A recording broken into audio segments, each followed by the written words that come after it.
LSHS pattern വെച്ചിട്ട് unknown frequency എങ്ങനെ കണ്ടുപിടിക്കുക എന്നുള്ളതാണ്. അപ്പോൾ LSHS പാറ്റേണിൽ ഇപ്പോൾ നമുക്ക് LSHS പാറ്റേൺ കിട്ടുമ്പോൾ ഇങ്ങനെയുള്ള ഫിഗറുകൾ കിട്ടും. ഇതാണ് ഏറ്റവും സിമ്പിളായിട്ടുള്ള ഷേപ്പ്. ഇങ്ങനത്തെ ഒരു ഷേപ്പ് ഉണ്ടാക്കിയെടുക്കണം. അപ്പോൾ ഇതിൻ്റെ മൾട്ടിപ്ലിക്കേഷൻസ് ആയിരിക്കും ഇത്. ഒന്നുകിൽ ഇത് ഇതിൻ്റെ ഇരട്ടി ആയിരിക്കാം, അല്ലെങ്കിൽ ഇതിൻ്റെ പകുതി ആയിരിക്കാം. അത് ഇക്വേഷൻ നമ്മൾ കൊടുക്കുന്ന പോലെ ഇരിക്കും. എക്സിലും വൈയിലും നമ്മൾ കൊടുക്കുന്ന പോലെ ഇരിക്കും. നോൺ ഫ്രീക്വൻസി എടുത്തിട്ട് എപ്പോഴും നമ്മൾ ഈ തിരിക്കുന്ന ഇതുണ്ടല്ലോ, തിരിക്കുന്ന ഫംഗ്ഷൻ ജനറേറ്റർ എടുത്തിട്ട് എക്സിൽ കൊടുക്കുക. നമ്മളൊരെണ്ണം തിരിക്കാതെ ഒരെണ്ണം വയ്ക്കും. അതായിരിക്കും അത് നമ്മൾ പരീക്ഷയ്ക്ക് കവർ ചെയ്ത് തന്നേക്കായിരിക്കും. അല്ലെങ്കിൽ ഇതിൻ്റെ ഫ്രീക്വൻസി എത്രയെന്ന് കാണിക്കില്ല. അങ്ങനെ ഒരു സിഗ്നലാണ് വരുന്നതെന്നുണ്ടെങ്കിൽ നമ്മളിത് മാത്രം തിരിച്ചുകൊണ്ട് ഇതിൻ്റെ സെയിം കണ്ടുപിടിക്കണം. അതാണ് അത് നമുക്ക് ഇതിൽ തന്നെ കാണാൻ പറ്റും. രണ്ട് സെയിം ആവുമ്പോൾ ഒരേപോലെ ഇരിക്കുന്നത് കാണാൻ പറ്റും. അങ്ങനെ കണ്ടുപിടിച്ചിട്ട് ആക്കിയാലും മതി. പക്ഷേ ശരിക്കും പ്രൊസീജിയർ കൃത്യം മറ്റേത് മാത്രം വെച്ചിട്ട് കണ്ടുപിടിക്കുന്നതാണ്. ഇതിൻ്റെ ഫ്രീക്വൻസി നമുക്ക് വേരി ചെയ്യിച്ചിട്ട് നമുക്ക് ഒരുപോലെ ആക്കിയെടുക്കണം. ഇതുണ്ട്. ഇതിന് നമ്മൾ അതിനെ അഡ്ജസ്റ്റ് ചെയ്തിട്ട് ഒരേപോലത്തെ ഫ്രീക്വൻസി ആകുമ്പോൾ നമുക്ക് കിട്ടുന്നത് സെയിം ആയിരിക്കും. ഏകദേശം ഒരുപോലത്തെ ഫ്രീക്വൻസിയാണ്. അപ്പോൾ നമുക്ക് അറിയാൻ പറ്റും അത് ഏകദേശം സെയിം തന്നെയാണോ എന്നുള്ളത്. ഇതിൻ്റെ എത്രയെങ്കിലും മടങ്ങുകളാണെങ്കിൽ നമുക്ക് കിട്ടുന്ന ഫിഗറുകൾ ഇതുപോലുള്ള ഡിഫറെൻറ്റ് ഫിഗറുകളായിരിക്കും കിട്ടുക. അപ്പോൾ എങ്ങനെയാണ് ചെയ്യണതെന്ന് കാണിച്ചു തരാം. നമ്മളിപ്പോൾ സാധാരണ 1 kHz-നും 3 kHz-നും ഇടയിലുള്ളതായിരിക്കും സാധാരണ വയ്ക്കാം. അപ്പോൾ ഏറ്റവും ആദ്യത്തെ ഫിഗറില്ലേ, ഈ വട്ടത്തിലുള്ള ഷേപ്പ്, അതാണ് നമുക്ക് ഏറ്റവും ആദ്യം ഉണ്ടാക്കിയെടുക്കേണ്ടത്. അപ്പോൾ അതിന് വേണ്ടിയിട്ട് ചാനൽ 1 എടുത്തിട്ട് ഈ ഫംഗ്ഷൻ ജനറേറ്ററിലേക്ക് കൊടുത്തിട്ടുണ്ട്. അപ്പോൾ അതിൻ്റെ പോസിറ്റീവ് എടുത്തിട്ട് പോസിറ്റീവിലും നെഗറ്റീവ് എടുത്തിട്ട് നെഗറ്റീവിലും കൊടുത്തിട്ടുണ്ട്. അതുപോലെ ചാനൽ 2 എടുത്തിട്ട് ആ ഫംഗ്ഷൻ ജനറേറ്ററിൻ്റെ കൊടുത്തിട്ടുണ്ട്. പോസിറ്റീവ് എടുത്ത് പോസിറ്റീവ്, നെഗറ്റീവ് എടുത്ത് നെഗറ്റീവിലും. ഇനിയിപ്പോൾ വേണ്ടത് ഡിസ്പ്ലേ എടുത്തിട്ട് ഡിസ്പ്ലേ പ്രസ് ചെയ്തിട്ട് YT എന്നുള്ള ഓപ്ഷൻ മാറ്റി XY എന്നുള്ള മോഡിലേക്ക് മാറ്റും. അപ്പോൾ XY എന്നുള്ള മോഡ് വരുമ്പോൾ ഇങ്ങനെയൊരു ഷേപ്പാണ് വരും. അപ്പോൾ ഇതിൻ്റെ വലിപ്പം കൂട്ടണമെങ്കിൽ വലിപ്പം കൂട്ടാം. അത് തിരിച്ച് കഴിഞ്ഞാൽ നീളം കൂടി, ഇത് തിരിച്ച് കഴിഞ്ഞാൽ ഉയരം കൂടി, കുറച്ചും കൂടി ഉയരം കൂട്ടണമെങ്കിൽ അപ്പോൾ കൂടി പോകും. ഇങ്ങനെ ഇരിക്കട്ടെ. ഇനി ആംപ്ലിറ്റ്യൂഡ് കൂട്ടണമെന്നുണ്ടെങ്കിൽ ഇതിൻ്റെ ആംപ്ലിറ്റ്യൂഡ് കൂട്ടിക്കഴിഞ്ഞാലും ആ സൈഡിലേക്കുള്ളതാണ് കൂടുന്നത്. അപ്പോൾ അത് ഇത്തിരി കുറച്ച് കഴിഞ്ഞിട്ട് വലുതാക്കിയാലും മതി. രണ്ടിൻ്റെ ആംപ്ലിറ്റ്യൂഡ് വേണമെങ്കിൽ കൂട്ടാം, അല്ലെങ്കിൽ കുറയ്ക്കണമെങ്കിൽ കുറയ്ക്കാം. എന്നിട്ട് അത് വലുതാക്കി വയ്ക്കുക. ഇനി ഇതുപോലത്തെ ഏറ്റവും സിമ്പിളായിട്ടുള്ള ഷേപ്പ്, 0 പോലത്തെ ഒരു ഷേപ്പാണ് നമുക്ക് ഉണ്ടാക്കിയെടുക്കേണ്ടത്. അപ്പോൾ അതിന് വേണ്ടിയിട്ട് ഇപ്പോൾ കുറേ എണ്ണം കാണുന്നില്ല, ഇതുപോലുള്ള കുറേ ഇതുകളായിട്ടല്ലേ കാണിക്കുന്നത്. ഏറ്റവും കുറഞ്ഞ ഷേപ്പായിട്ട് മാറ്റണം. ഫ്രീക്വൻസി നമ്മളതിൽ നിന്ന് കുറച്ച് കൊണ്ടുവരാം. അതെ, ഇപ്പോൾ ഒരു ഏറ്റവും സിമ്പിളായിട്ടുള്ള ഷേപ്പ് ഉണ്ടാക്കുക. ഞാൻ തിരിച്ച് വരുമ്പോൾ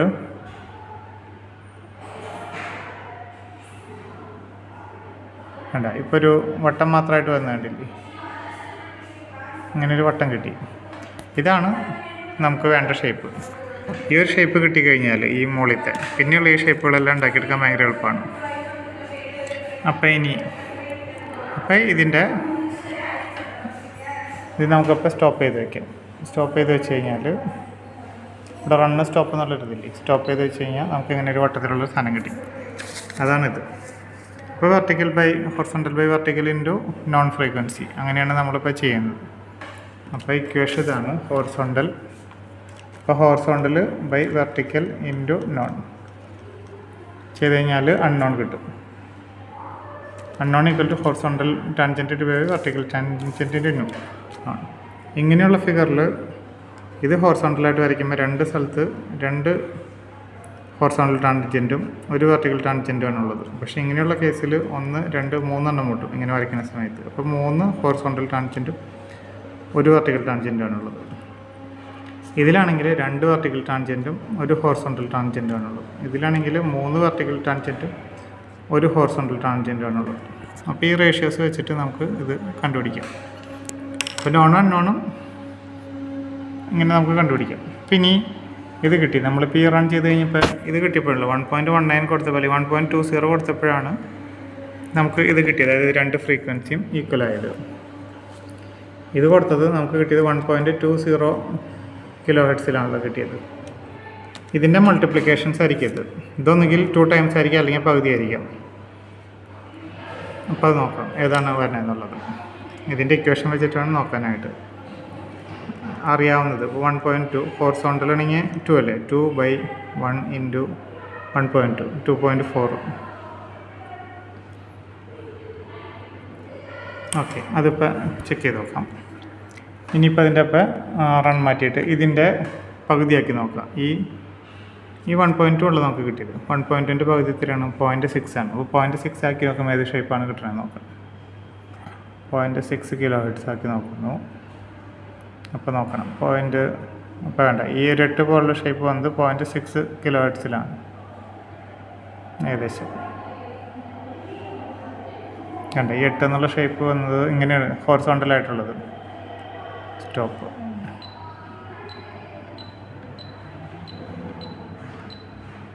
ഇങ്ങനെ വരുമ്പോൾ ഇങ്ങനെ ഹോറിസോണ്ടലായിട്ട് ആക്കുമ്പോൾ 2 ഹോറിസോണ്ടലും വെർട്ടിക്കലാക്കുമ്പോൾ ഒരു സൈഡിലാണ്. അപ്പോൾ ഹോറിസോണ്ടൽ 2,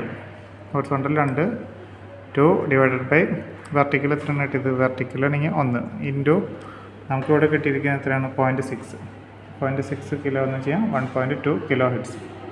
അതായിരിക്കും നമ്മുടെ അൺനോൺ. ഇനി വീണ്ടും മാറ്റിയിട്ട് വീണ്ടും ഇതേ ഫിഗറിൻ്റെ തന്നെ 2 ടൈംസ് 3 ടൈംസ് നോക്കുക. അല്ലെങ്കിൽ ഇതിൻ്റെ ഇത് നോക്കുക 3 ടൈംസ്, അല്ലെങ്കിൽ ഇതിൻ്റെ ബൈ 3 ചെയ്യുക. ബൈ 3 ചെയ്യുമ്പോൾ എത്രയാണ്? 1.2ൻ്റെ ബൈ 3 ചെയ്യുമ്പോൾ 0.4 അല്ലേ? 0.4 കൊടുത്ത് 0.4 കൊടുത്ത് നോക്കുമ്പോൾ ഈ ഫിഗർ കിട്ടും. ഇതിൽ നോൺ ഫ്രീക്വൻസിയിലാണ് തിരിക്കുന്നത്. 0.4 കൊടുത്ത് നോക്കുക. വേണ്ട, അപ്പോൾ ഇങ്ങനൊരു ഫിഗറാണ് കിട്ടുന്നത്. കുറച്ചും കൂടി അഡ്ജസ്റ്റ് ചെയ്ത് കഴിഞ്ഞാൽ സ്റ്റോപ്പ് ചെയ്ത് വയ്ക്കും. അപ്പോൾ ഇങ്ങനെയുള്ള ഫിഗർ കിട്ടി. അപ്പോൾ ഇങ്ങനെയുള്ള ഫിഗർ കിട്ടി കഴിഞ്ഞപ്പോൾ ഇതും അതേ തന്നെ റീഡിങ് തന്നെ കിട്ടണം. അപ്പോൾ 3 അല്ലേ? 3/1 ഇൻറ്റു 0.4 കിലോ ഇതാണല്ലോ, 0.4 ഉള്ള കൊടുത്തിരിക്കുന്നത്. അപ്പോഴും 1.2 തന്നെ കിട്ടും.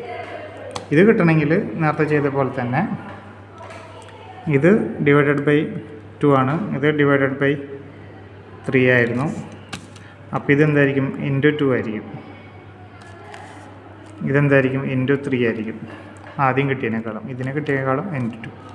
1.2 ആണെങ്കിൽ ഇൻറ്റു 2 ചെയ്ത് കഴിയുമ്പോൾ 2.4 കൊടുത്ത് നോക്കുമ്പോൾ ആ ഷേപ്പ് കിട്ടും. 2.4 കൊടുത്ത് നോക്കുമ്പോൾ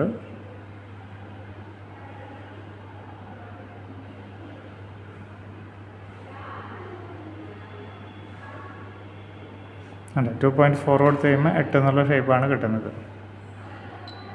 ഈ ഷേപ്പ് കിട്ടി. അപ്പോൾ വെർട്ടിക്കലി 2 എണ്ണം, ഒരു 2 ഹോറിസോണ്ടലാക്കുമ്പോൾ ഒരു സ്ഥലത്താണ് മുട്ടുള്ളൂ. അപ്പോൾ വെർട്ടിക്കൽ ബൈ അപ്പോൾ ഇത് കിട്ടും.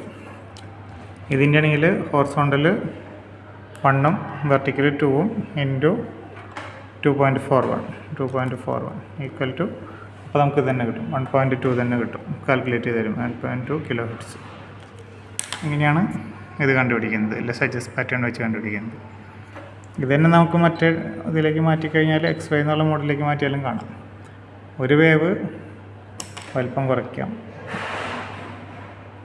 കണ്ട, ഒരു നീല കളറിലുള്ള ഈ പർപ്പിൾ കളറിലുള്ള വേവ് ഒരു തവണ വരുമ്പോഴേക്കും മറ്റേത് 2 തവണ വരും. അതാണ് അതിൻ്റെ ഉദ്ദേശിക്കുന്നത്. അപ്പോൾ അങ്ങനെ അൺനോൺ ഫ്രീക്വൻസി നമുക്ക് കണ്ടുപിടിക്കാം.